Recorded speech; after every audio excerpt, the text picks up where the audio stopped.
This film will describe the North Vietnamese invasion of South Vietnam in 1972. The main thrust directed at Military Region 1, also known as I Corps, and the Allied response, consisting of solely South Vietnamese ground troops supported by United States air and naval firepower and logistics support. The major North Vietnamese offensive, beginning 30 March 1972 in MR1 of South Vietnam, was a campaign of intense warfare involving North Vietnamese and South Vietnamese troops. The United States provided air, naval, and logistics support in an operation not involving United States troops, other than advisors and liaison teams on the ground. In the campaign, U.S. forces provided close and direct air support, naval gunfire support, amphibious and helicopter lift, command, control, and communications support, and intelligence support. This campaign saw the introduction of new types of weapons and tactics, had lessons relearned, and raised pertinent issues for future planning. Because the North Vietnamese resorted to open, conventional offensive battlefield tactics facing only South Vietnamese forces, the 1972 conflict was described as a wholly new war within a war, one that was a decisive challenge to the U.S. doctrine of indirect, specialized support to a client state. During the 3 years following the 1968 Tet Offensive and the U.S. bombing halt, United States naval forces maintained strength and continued their operations, mostly in the form of close and direct air support and interdiction and armed reconnaissance in Laos and Cambodia. Naval surface forces continued market time, game warden, sea lord, and riverine operations into 1969. A gradual U.S. troop withdrawal was coupled with attempts, by means of the Paris talks and secret diplomacy, to negotiate an end to the conflict altogether. Well, there were also changes underway in the communist world during this 3-year interlude. The troubled relations between the Soviet Union and Communist China, Hanoi's principal supporters, further deteriorated, perhaps affecting their commitment to the North Vietnamese cause. In North Vietnam, there were also new developments, but little change in Hanoi's determination to continue the war. The Communists had suffered huge losses during their Tet Offensive, and afterwards, their legendary leader for over a quarter century, Ho Chi Minh, died. However, the emerging North Vietnamese Politburo saw the protracted bombing halt as an opportunity to rebuild their army and map plans for still another offensive. Emboldened by new material support from the Soviet Union and China, and apparently miscalculating South Vietnam's strength and America's resolve to support its ally, North Vietnam prepared for a dramatic military departure in its long effort to control Indochina. For Hanoi, 1972 was to be the year of triumph in its so-called War of National Liberation. The comparative quiet of the preceding 3 years ended explosively in the pre-dawn hours of 30 March 1972, when the North Vietnamese Army launched a massive invasion of the 2 northernmost provinces of South Vietnam's Military Region 1.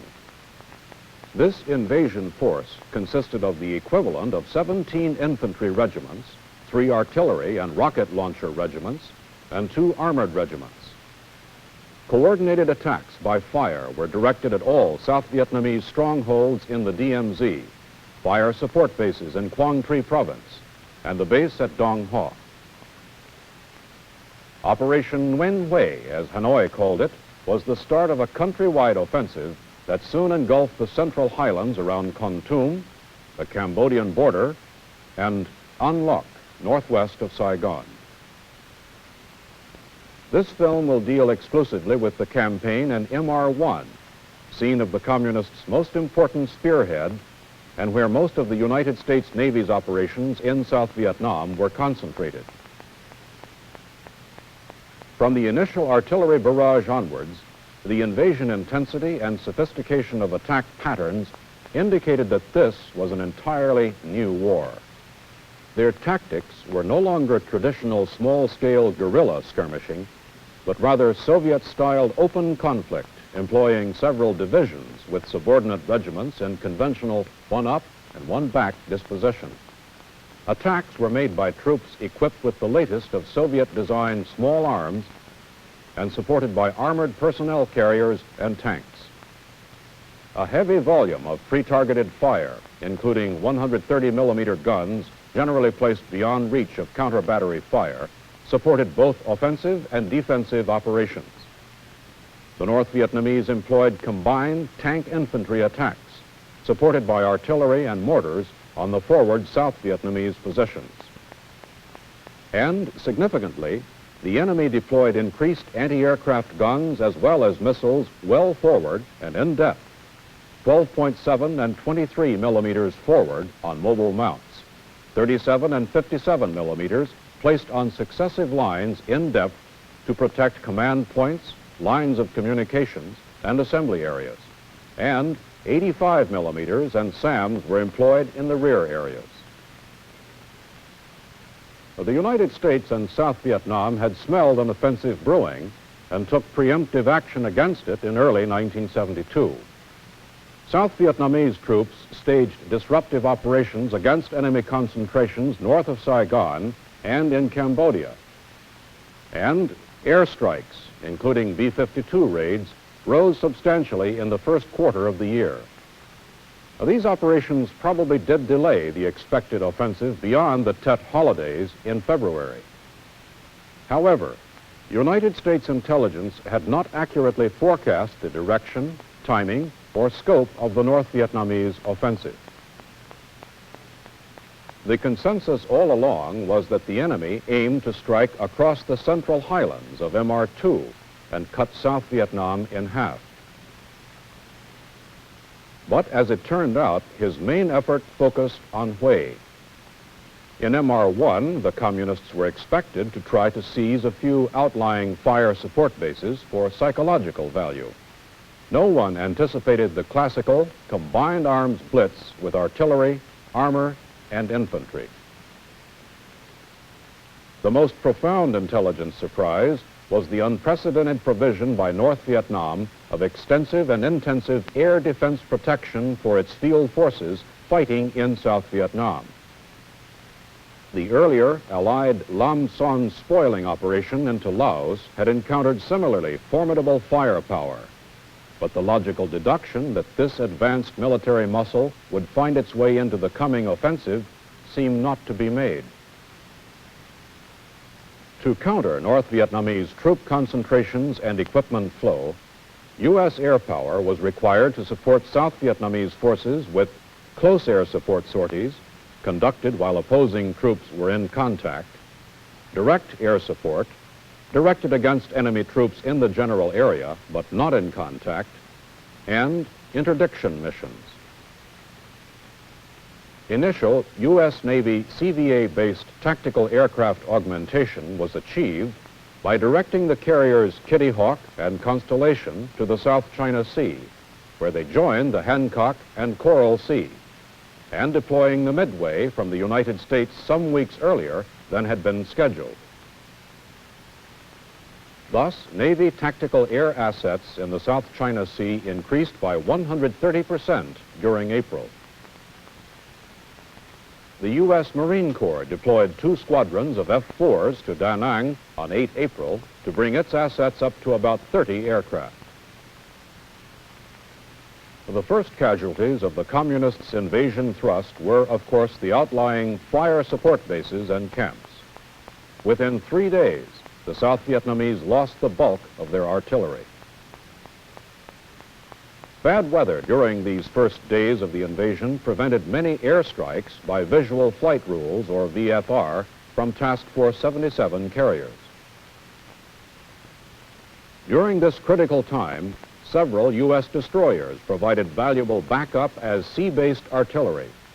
They were directed by a United States Marine subunit to the 1st Air Naval Gunfire Liaison Company, Anglico, headquartered at I-2 Combat Base with other U.S. advisors. A gunfire spot team was located at Fire Support Base A-2, and other members of the team were located at the town of I-2.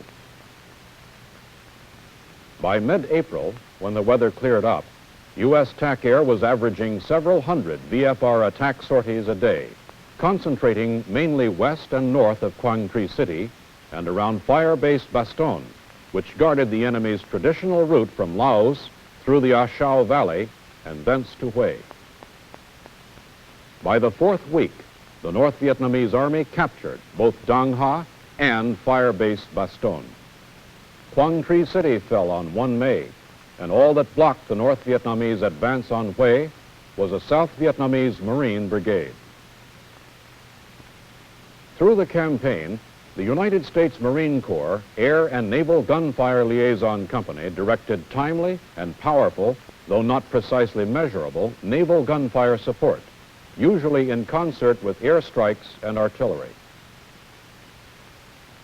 A significant increase in naval gunfire support was noted after the arrival of the USS Newport News, the Navy's only ship with major caliber guns.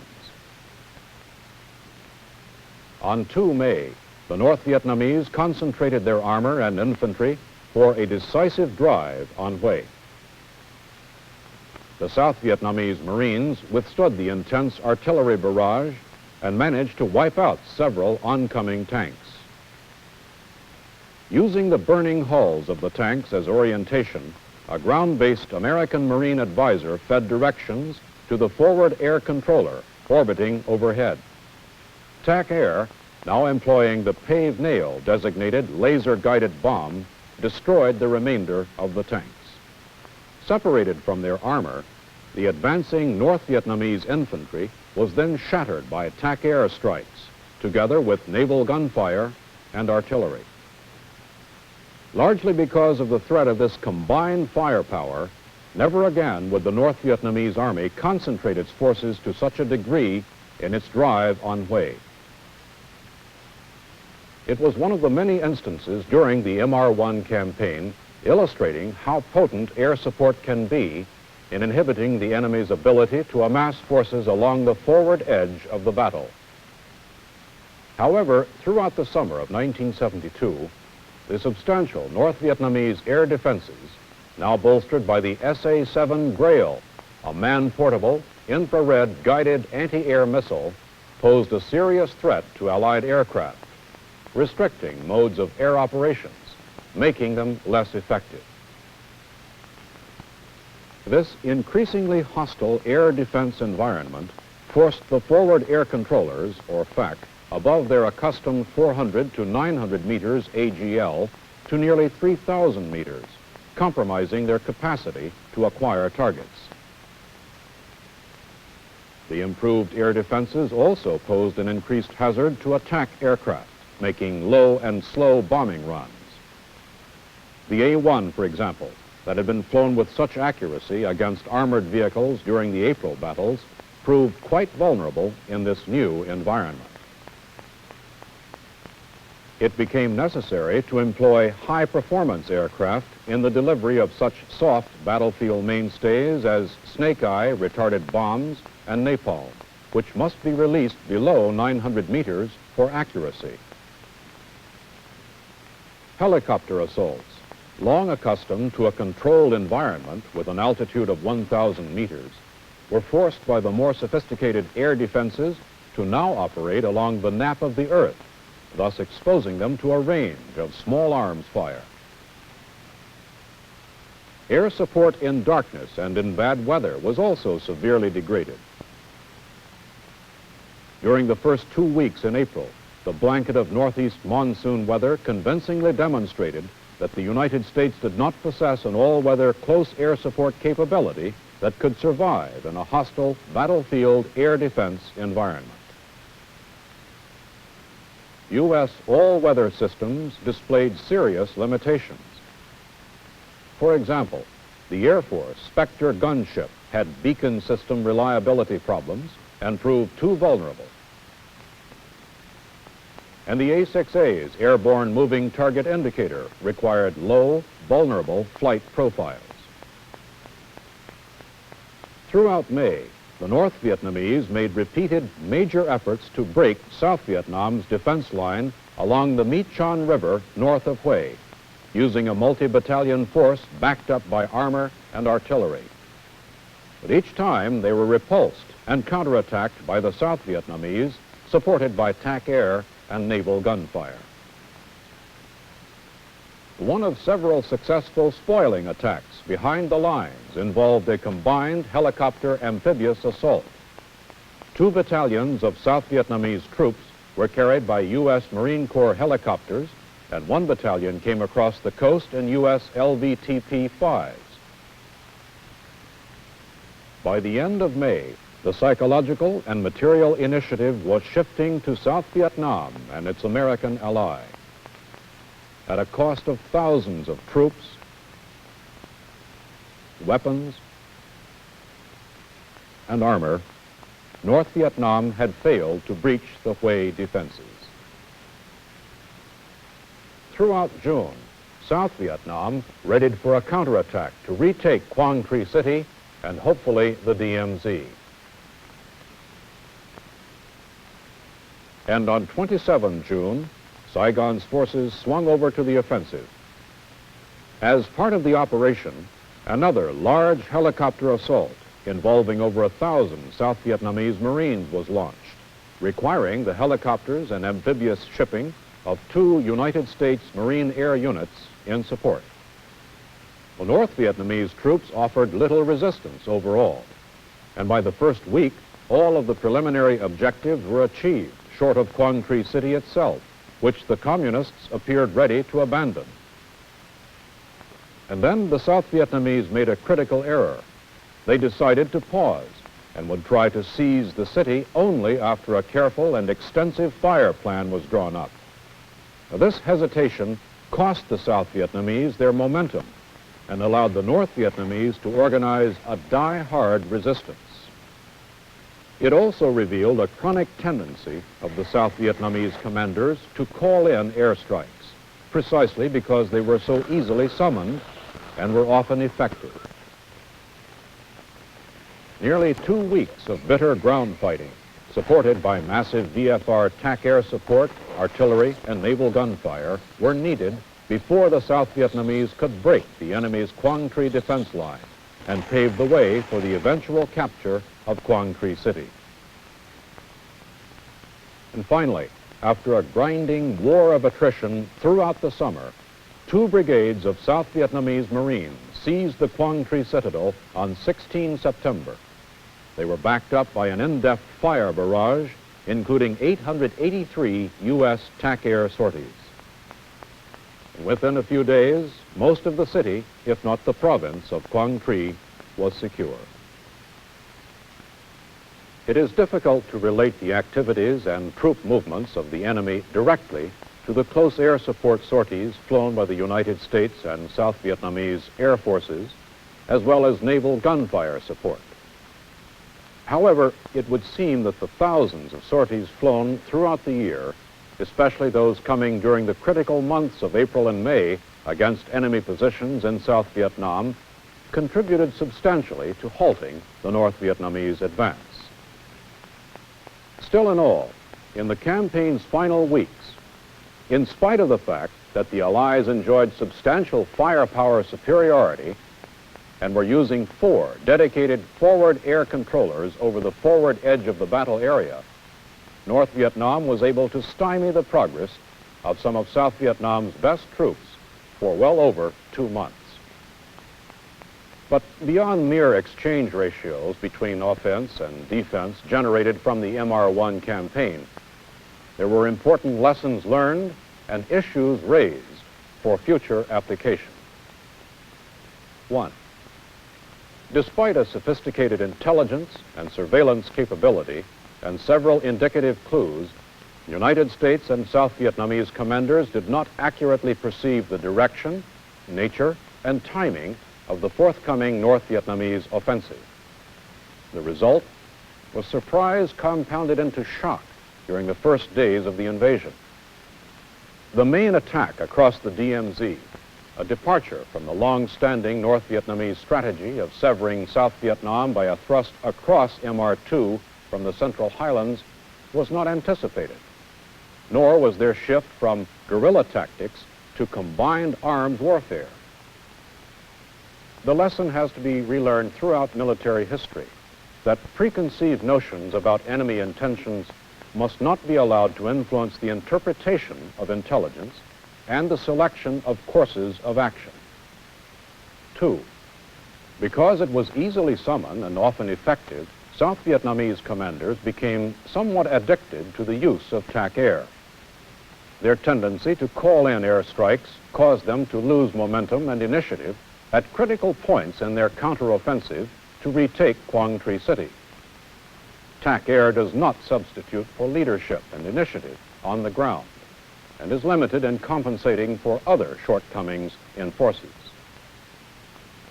3, naval gunfire support provided a vital backup as sea-based artillery during the critical first days of the offensive, when South Vietnamese forces lost more than 2/3 of their artillery and weather precluded most TAC air support. In a sophisticated air defense environment, as suggested by the North Vietnamese invasion force, will close and direct air support be significant factors in the outcome of the battle? What kinds of systems can be developed to acquire and designate battlefield targets in the presence of highly capable air defense? What kinds of systems will be available to allow effective air support in darkness and bad weather? The profusion of battlefield-guided weapons that the MR1 campaign portends, how will it affect the future of helicopter and amphibious assault operations against enemies similarly equipped? Are profound changes in the TO&E of the Marine Corps indicated? And in view of the demonstrated effectiveness of naval gunfire delivered during conditions when appropriate aviation assets were unavailable or ineffective due to weather, is a low priority accorded naval gunfire capability on new ship construction appropriate?